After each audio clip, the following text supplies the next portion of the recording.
Kalau lagi semangat, semua bilang, kita mesti semangat, Pak. Ketika ada orang ada masalah, maaf, Pak, perut saya agak nggak enak ini malam. Aduh, tadi malam kurang tidur. Aduh, syukur bukan gembala. Kalau gembala, itulah gembala upahan. Mau ditelepon pun nggak diangkat-angkat. Pura-pura tidur. Padahal kan besoknya tahu sudah ditelepon. Bilang Pak Sony maaf, tadi malam ketiduran. Enggak. Gembala upahan itu kalau di sini. Kalau di sini. Ia lari. Gembala yang baik itu menyerahkan nyawanya. Dia nggak lari.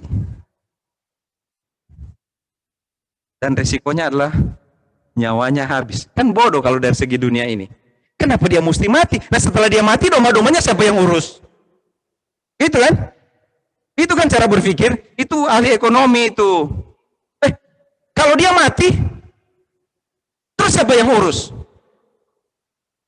Siapa yang urus domba-dombanya? Jadi gembala yang baik ini bodoh ya? Karena sampai mati. Harusnya jangan mati. Jangan mati. Harus pakai hikmat. Tuhan Yesus kurang hikmat.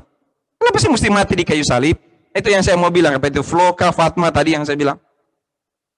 Fatma, Tuhan Yesus mati di kayu salib. Saya bilang ke mamanya, tolong bilang ke Fatma. Tuhan Yesus mati di kayu salib. Tapi dia bangkit. Di ayat sini kan dia bilang begitu. Aku berkuasa memberikan dan berkuasa mengambilnya kembali. Ternyata gembala yang baik ini punya kuasa luar biasa. Sehingga nggak mungkin domba-dombanya tercerai-berai. Tidak mungkin. Tidak mungkin dombanya tercerai-berai. Kenapa? Karena domba itu punya kuasa, karena gembala itu punya kuasa. Dia tidak hanya baik, nggak ada gunanya baik tapi tidak punya kuasa. Pak Sony baik sekali. Setiap ada orang sakit dia bilang, saya doakan. Baik sekali nih Pak Sony. Aduh. Kan bagus kalau begini, saya doakan dan doikan. Sudah ngerti itu doa dan doi? Doa itu A, doi itu I. Jadi doa dulu, baru doi atau duit. Ya kan? Kalau saya Pak nggak bisa apa-apa, saya kasih duit aja karena Anda takut COVID. Saya bilang ke Ibu Yosi kalau Ibu Yosi belum bisa di apa itu? Vaksin flu aja. Emang bisa? Bisa. Vaksin cacar aja bisa. Cuman nggak nyambung. Ya kan? Gembala yang baik itu punya kuasa. Gembala yang baik itu di sini dia bilang melindungi supaya jangan tercerai-berai. Jadi kalau domba tercerai-berai itu kerjanya siapa? Pasti bukan kerjanya gembala kan? Kerjanya si serigala atau kerjanya si gembala upahan. Nah, gembala upahan itu nomor 1 di atas pendeta, ketua jemaat, sekretaris, bendahara, anggota-anggota. Ah itu mereka itu gembala upahan. Nah, jemaat gembala apa? Bukan gembala, kami domba. Nah, domba itu kerjanya cuma teriak. Pak Ketua, Pak Sekretaris. Memang kalau teriak kepada pendeta bagus. Saya bilang di PA hari Selasa, Kamis kan, Rabu. Bagus teriak kepada pendeta. Tapi jangan kasihan kepada ketua jemaat, sekretaris, bendahara. Udah mereka nggak dibayar lagi, dimarah-marahin lagi. Saya pikir mereka mengundurkan diri tahun depan ini. Kalau pemilihan tidak ada yang calon, jadi kita pilih Amel, Meme, karena sampai sini saya cuma bilang Amel, nanti Amel baca Alkitab ya. Amel cuma bilang apa? Tahu nggak? Ibu-ibu Amel bilang apa? Iya Pak, iya Om, siap. Coba kalau bilang ke ibu-ibu, ibu baca Alkitab. Aduh Pak Sony, aduh saya lagi masak nasi nih. Ibu nanti baca Alkitab, ibu nanti bikin begini. Aduh maaf Pak Sony, hari Selasa itu ya, main badminton saya.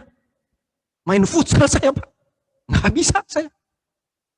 Ini badminton terus nih saya ngomong ya, karena saya suka sekali badminton. Oh nggak bisa saya Pak. Mereka tinggal bilang gitu. Apa yang membuat mereka seperti itu? Karena Tuhan mengasihi mereka. Coba kalau tanya ke mereka berdua tadi. Amel sama Meme sayang Tuhan Yesus nggak? Sayang. Maksudnya apa Mel itu sayang? Apa maksudnya sayang? Pasti dia nggak tahu. Harusnya kan yang mengerti orang tua. Seperti saya tanya Ibu Yosi. Ibu Yosi tahu nggak Pak Sony sayang Ibu Yosi? Tahu apa yang dia beri? Ya kan? Coba kalau mereka, kan mereka belum tahu. Pantasan Alkitab bilang begini.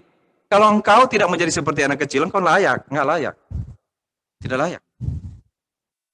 Pantasannya Tuhan bilang gitu ya. Oh kita apalagi kalau cari tahu ayat, wah mati. Jago sekali. Akulah gembala yang baik dan mengenal domba-dombaku. Dan domba-dombaku mengenal aku. Ini saudara bagus banget ini ya. Nanti saya taruh di ini kali ini. Ayat Alkitab yang suka dikirim itu. Akulah gembala yang baik.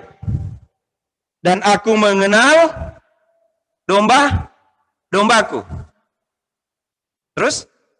Dan domba-dombaku mengenal aku. Nah, kita cuma sampai di B-nya.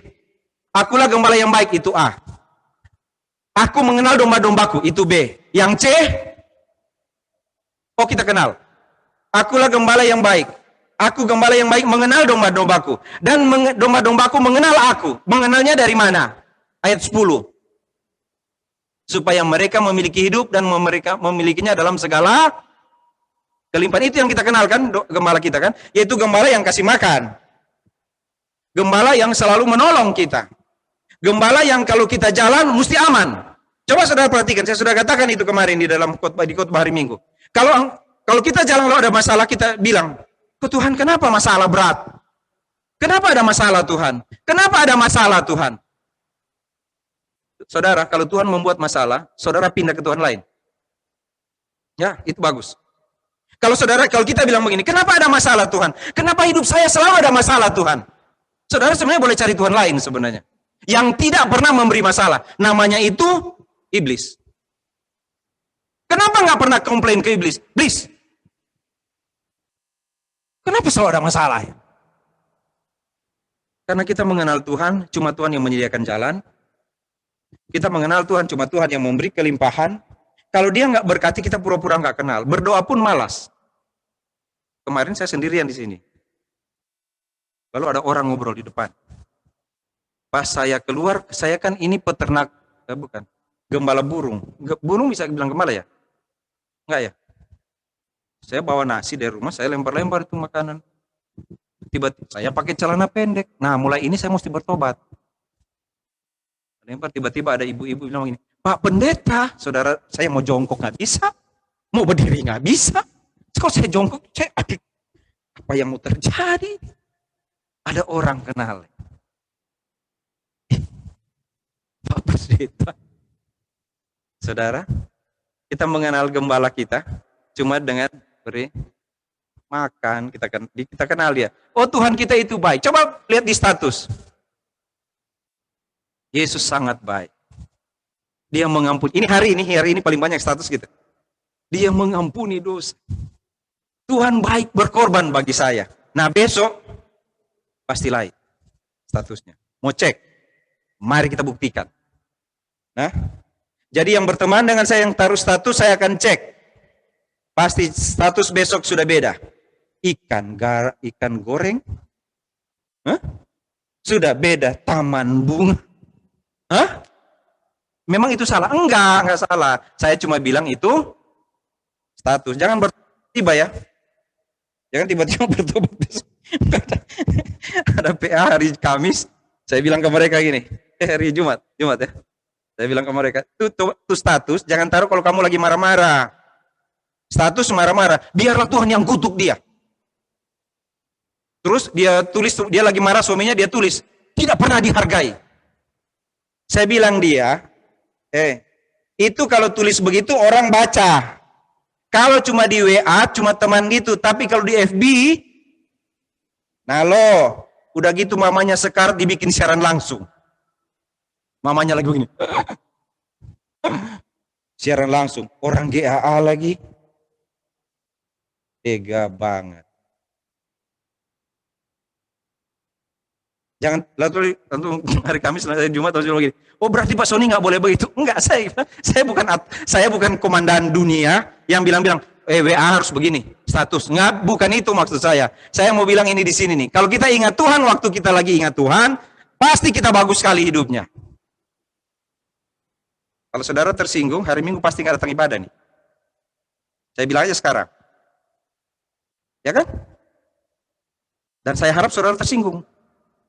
Kalau nggak tersinggung, nggak berubah hidup kita. Saya juga. Nanti Biosi bilang, makanya kamu tuh jangan bilang-bilang begitu. Oh iya, saya nggak bilang. Jadi tolong dilupakan aja tadi itu. Tapi Tuhan mengenal dombanya. Terus berikutnya, domba-dombanya mengenal Tuhan. Benar nggak? Banyak sekali lagu tuh begitu. Aku mengenal domba-dombaku, dan domba-dombaku mengenal aku. Iya. Domba-dombaku mengenal aku. Mengenalnya terbatas pasti. Karena Tuhan sangat besar. Tapi yang Tuhan maksud di situ adalah dia tahu siapa yang menyerahkan nyawanya bagi dia. Itu yang dimaksud dengan domba-dombaku mengenal aku. Yaitu domba-domba itu tahu siapa yang menyerahkan nyawanya bagi mereka. Dan saya kira kita sangat tahu bahwa Yesuslah yang menyerahkan nyawanya bagi kita. Ya. Kita pasti sangat tahu. Kita mungkin tidak tahu, sama saudara juga kan nggak tahu saya.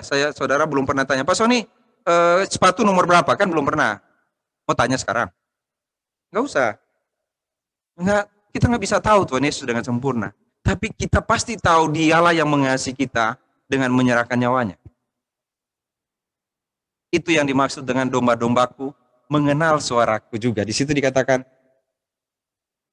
sama seperti Bapa mengenal aku dan aku mengenal Bapa, dan aku memberikan nyawaku bagi domba-dombaku karena aku mengenal domba-dombaku dan domba-dombaku mengenal aku. Ada lagi domba-domba lain yang bukan dari kandang ini.